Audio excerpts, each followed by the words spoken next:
hold on. Have to see how I can manage that. Please show some patience, because we're transmitting here in two on my Insta and on my YouTube channel, and I just thought it's already a long time that I wanted to do something like this here, and that's why sorry that it's so shaky here, and that's all fine here. Yeah, and so now I'm actually wanting to go inside the workshop, and we're going to transmit here from the workshop, because for so long time I didn't do anything actually, and it's a little bit shaky because 2 cell phones and the microphone and everything, it's not so easy, and then I cannot turn around the camera. I'm just discovering this new experience here right now. So I just wanted to show what is Edgar doing meanwhile, and while you cannot actually see him anymore. By the way, we have here, this is the entrance. You know all this already, very likely. Here in the beginning we have a few violas here hanging, and here they are standing a few, some sizes. In the past I tried to keep all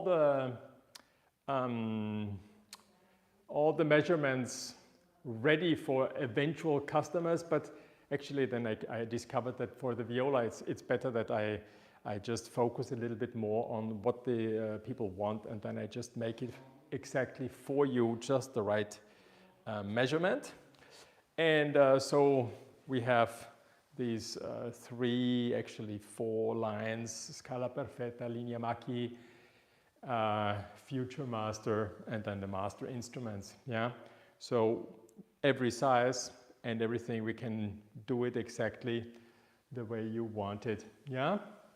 So we go now along the corridor, and then we wave a little bit. Here we have a few woods for cellos, yeah, and here in the front you have a few pieces of violin wood, but outside of town I have much more of these kind of wood. Yeah. So here you see me in the mirror, right? I hope so you can see me. This is the musician room. Then later on I show you a few instruments which we have made here. Here you see Marco Dotti. He is my apprentice. We were working in the past for many years. Actually, I was dreaming to have a huge workshop with many people working in the workshop. I did that, but at the very end I didn't have enough time. So then I decided that I prefer having less people working here in the workshop, and I can focus a little bit more myself to do my things here. And then here, this is Mina Mazzolari, how she signs her instruments. And she's right now making a nice Guarnieri High-Fets. And I will show you later on over there the Guarnieri Isae she has. And from Marco we have a Guarnieri Sainton, which is very nice and very good sounding. And then also a Strat and a Testore he made during lockdown at home. Here he's working with a outside form. When we make a copy of an instrument, usually we use this kind of mold, while on modern instruments where you wanted to have it very symmetric actually, and even top and back very equal, then we use the typical Cremonese or Italian way of how to make. Otherwise they say also this one is Italian and that one is French. It really depends on what kind of instrument you want to make, and so I'm always open to work for one way or another.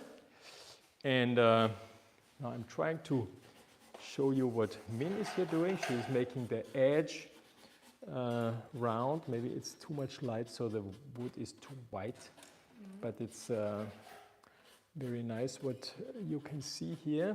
It's not so easy with 2 cameras. I'm doing my best here to transmit here like this, but it's with 2 cameras. I'm glad I have long fingers. Yeah. And then there is the book in front of her. And here she has the original book here. And scroll still has to be made. No, this is the scroll actually. I hope you can see that one. To see, yes. So this is the scroll.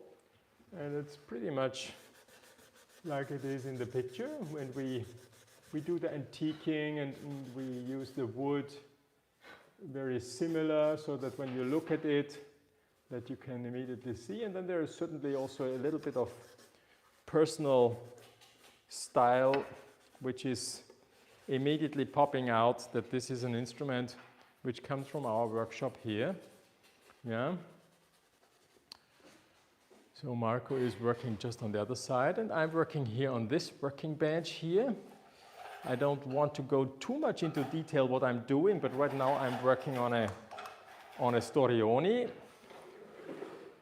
Scroll still is waiting here to be worked. We just cut it out, that one, last week on Friday, I think. And this is the body. It's an interesting model because it looks a little bit like a hybrid between Stradivari and Guarnieri. And I always make the flames in up. It's interesting. It's an interesting model because the E string seems to have a super powerful E string and without any limit. And that's the Ole Bull which I'm making, which is a very late Guarnieri, very rough and very extreme shape, very narrow here. Interesting Guarnieri. And I think it's owned by the foundation in Taiwan, you know, where I have also been here. And this is the body of the Ole Bull, and I make even all these holes and imperfection, just like the old Guarnieri, who is tell very fancy things about him. Sorry, I cannot hold these cameras like this, sorry. It's pretty difficult to transmit like this.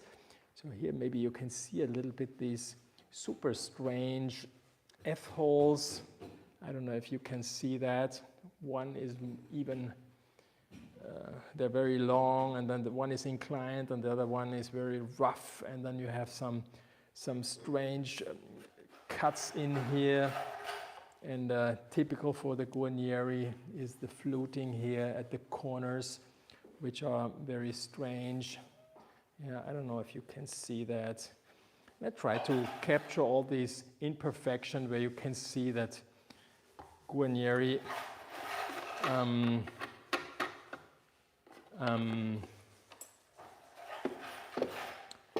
escaped with his knife and things like this. Yeah, so even the ebony crown on the notch, we do it like this. Of course, usually when you make a restoration, you do it in a different way. Yeah, that's a little bit how my working bench looks like, how I work here. And of course, actually, when we make our instruments, it's usually that people have already a very clear idea of what they want and what they're looking for. And that's the nice thing when you order a new instrument from Cremona, from my workshop, that you can just say, I saw this Stradivari, this Storioni, Testore, Guadagnini, Presenda, or whatever, you know. And then I'm going make my research in my library, and then I find the right model for the cellos, Ruggeri, Montagnana, Stradivari. These are the most common ones, but there's actually no limit on every model.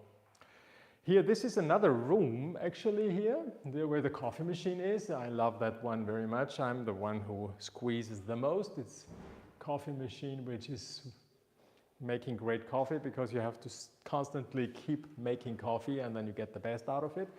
And in the backside you see these lamps here. And this is the working bench where I'm recording actually the the way how I make violin from the very beginning to the very end. And that's my academy project. I launched it starting in January. But we're far away from being ready because now we have loaded up about 50 something videos. Actually, I have to sit down on a computer and do the titles for the next 10 ones. My daughter Anna is cutting them while she's also studying. But altogether with 150 videos each 20 minutes, you can make it step by step together with me.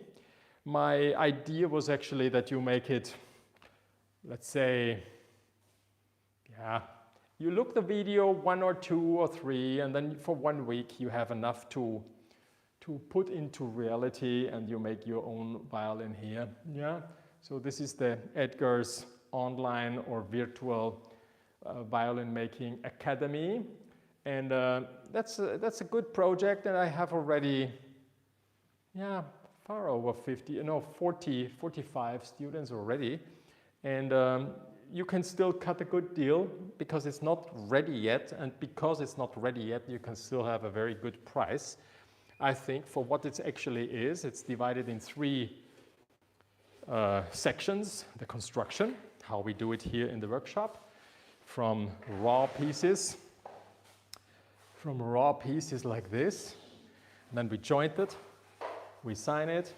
Here on that Montagnana cello, we have already greetings from Turkey. That's very nice. I would love to be at the seaside right now in Turkey.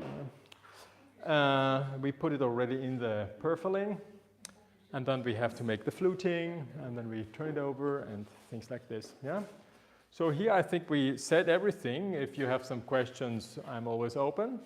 My intention is to make a video like this at least every month. And now we go in the corridor, and we go, Glenn Larson. Good, that's nice, Glenn. Yes, it's me from Cremona. So here, this is my room actually, maybe where you can see it better, where we are in the musician room, and we have here the ready cellos.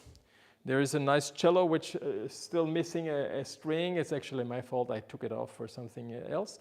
It's a cello from a Gore booth from Marco Dotti. You can, all these instruments which you see here, you go to my web page and you can see and listen to those videos, to those instruments, and they're played, and you can listen to those instruments, cellos, viola, violins, everything, yeah? Once you've received all of your material, how many days on average does it take for you to make a cello? Wow, that's a good question. Even Greg, great day from Australia. Wow, this is here a huge community here. Good morning from America. Wow, I didn't imagine it's getting so international. Well, you know, regarding the cello, how many days, it's not here, we're not making a competition of how quick we are, okay? Our thing here, Riobamba, Ecuador, Tom Saxton. Wow, that's nice. I'm happy to see you all here. Now, this cello here is my copy of the Sleeping Beauty Montagnana. We're here about 62,000 euro. And you would say, wow, Edgar, so much money, I can't afford it. Okay, I agree, it's lots of money. But believe me or not, I look now in the camera. It's the first time that I made a cello like this for this price. And once finished, and Minnesota. And once I heard it, I realized that 62 is actually far too cheap for what it actually is. Yeah, that sounds really difficult and strange to understand, but you can't imagine how much energy and how much experience and effort is in this instrument captured in one instrument. Yeah, that's a huge work. The varnish, the model, the copy of the original. When you see the book inside, on one side you see that it is my copy, yeah, and on the other side you can tell that it is made by Edgar, okay? And that's something I'm always very, how should I say, I pay a lot of attention that you can see that it's Edgar who made it, but it captures the sex appeal of an antique instrument, yeah? And the quality of sound of an instrument like this is actually made because of a certain precision, a precision which you apparently cannot see. And that's where it comes into the secret stuff, and that's all the stuff I'm teaching also in my violin making academy, which is a good way if you're into making or you want to start making. I think it's for a reasonable, affordable, still affordable price. You can become a violin maker, or you can make yourself an instrument starting in a very decent and good way. Yeah, here you see me in front of the mirror with my 2 cameras transmitting here for you on Instagram and on my YouTube channel. I actually also have a very nice YouTube channel, or a good channel, where I do every month a Q&A, so you can make all kind of technical questions, especially when there are some colleagues of mine who want to get exactly the what kind of preparation and what kind of pigments and what oil and how do you cook it and what chisel do you use. All that is on my Patreon channel. Okay, so on my Patreon channel, I found your channel through Jonathan Humphreys. Oh, that's interesting. Hello, yeah. So on my Patreon channel, you, for a little fee, it's ridiculous. I think with €3 you can take already part of this Patreon question and answer every month. And from my point of view, there should be all violin makers out there should make part, because it's not that I am now the best who knows everything. It's more a question of by the questions who others make, you as a maker out there, or an amateur or professional, you can learn already a lot, because there pop out so many questions, so that even me myself, who is answering their questions, I'm learning out of this Patreon channel, so I can just advise it. And certainly we all believe that we are super, that we know everything, and this is the human way of being, that we all believe that we are the center of the world, right? But I think it's a nice community. It's very sparkling. There are about 30 people who are from the very beginning my members, and they all enjoy it, and I think they all are looking forward. We're going to have our next Q&A tomorrow, I think at 2 o'clock, so you could still sign up on my Patreon channel. I think it should be in the description below. That's another nice way to be in touch. Or if you're a musician and you just want to know a little bit more precisely what Edgar is doing, so then you can see here. Yeah. So the question to answer how long it takes to make a cello, I would say approximately 2 months. 1.5, 2 months. If you just now put me a knife on my neck and you say, show me how quick you are, you know, for life I'm able to do everything. But it's not a question of being quick, it's a question of doing it better. Every time you make an instrument and you try to make it better, your new standard is raising, and that's the secret or the reason why instruments being made now are actually the best instrument, right? Enzo Ferrari, famous car maker from Italy, in the Ferrari museum, there was written something. He said, "The best Ferrari is the one I'm going to make for you," and that's a little bit also in violin making. Some people think that because 20 years ago you made much better instruments. It's completely bullshit.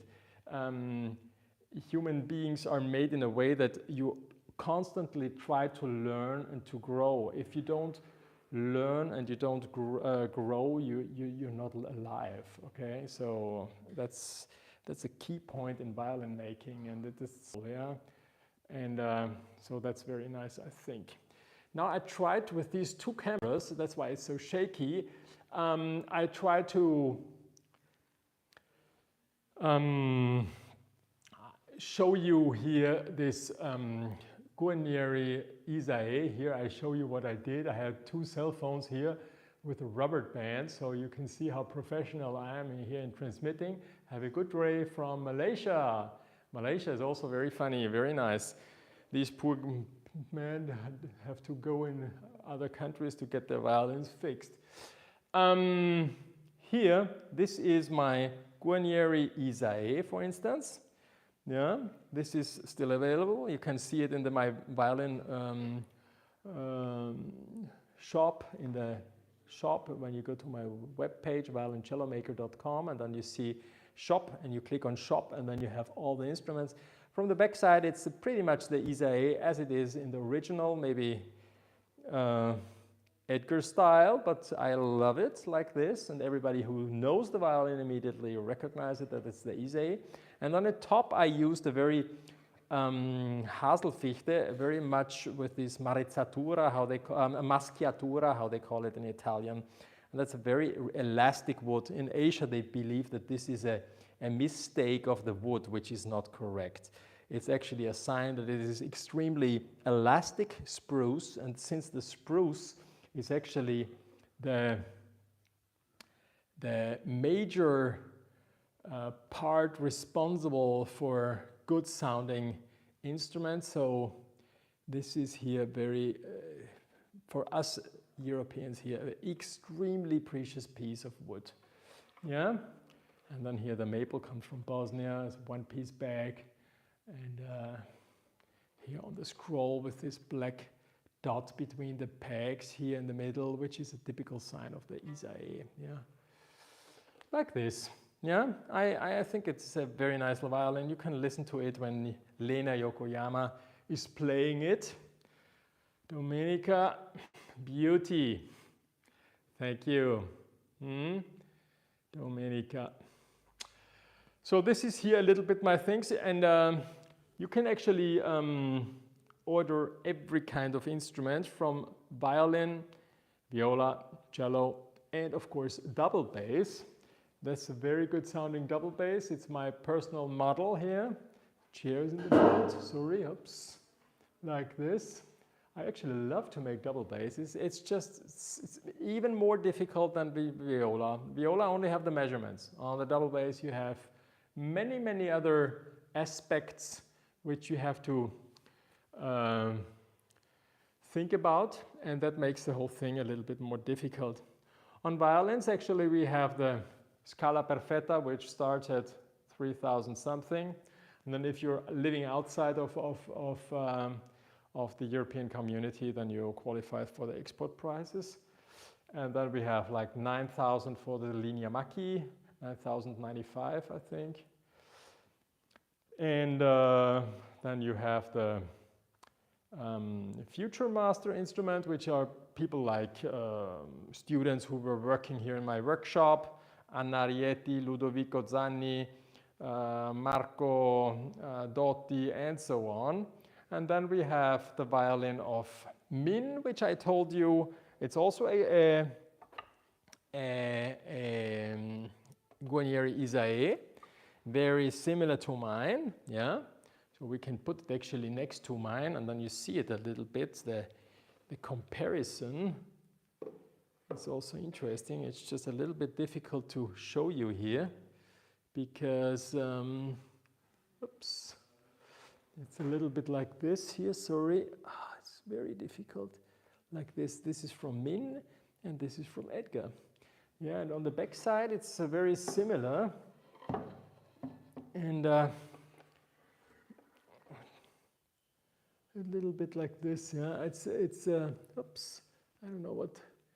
One is always turning off, sorry. This is it's a trial to do it on both sides, but I see that it is really difficult, yeah, because one is always turning off, but here you see a little bit that I need to switch the camera to the other side, sorry.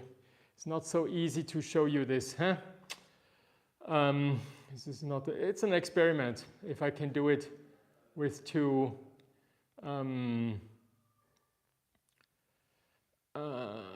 cameras, but it's a big fatigue, okay? So this is a little bit what's going up here. We actually had a good year now up to this point. Even so, there is a war going on, and stock market is jumping up and down and things like this. And we have a lot of uncertain things going on, but on the other side, this also gives us a room that people want to diversify their belongings and their property, and they invest in instruments. Just consider that instruments are one of the few things nowadays, instruments of this quality here we are doing here in Cremona, where you know who made it exactly, that you just know who made it. That's something which goes always up in value. So yeah, this is a little bit my message for today, and I think I'm going to do that, a short visit from my workshop every month. And tomorrow we have the Q&A on the Patreon channel. You're still in time to sign up for that one. And but even if you don't sign up for tomorrow's transmission, sign up anyhow. It's always a nice pleasure to keep in touch, right? And if you want to make instruments, you can always sign up to the Violin Academy. Soon we will start to offer as well that you can buy only the varnish, only the setup and the sound adjustment, and only the construction. By now you buy it in a bundle with the early bird price, which is going to be raised every month a little bit. And so I think it's a good opportunity to get into the whole subject. Yeah. If you just think about the sound adjustment kit, here we prepared them already, ready for shipping. Okay. Rosins and we have many other things. Browse a little bit through the online shop, and we see us in 1 month live directly from the workshop. Okay. Thanks for watching. I had pleasure to show you what's going on. We are working constantly every day from the morning until late at night. This is from Cremona. Ciao, ciao. Bye, bye. Have fun. Enjoy. Ciao. Also from Min. Ciao. Ciao, ciao. Have a good making time. Thanks. Bye, bye. Bye, bye.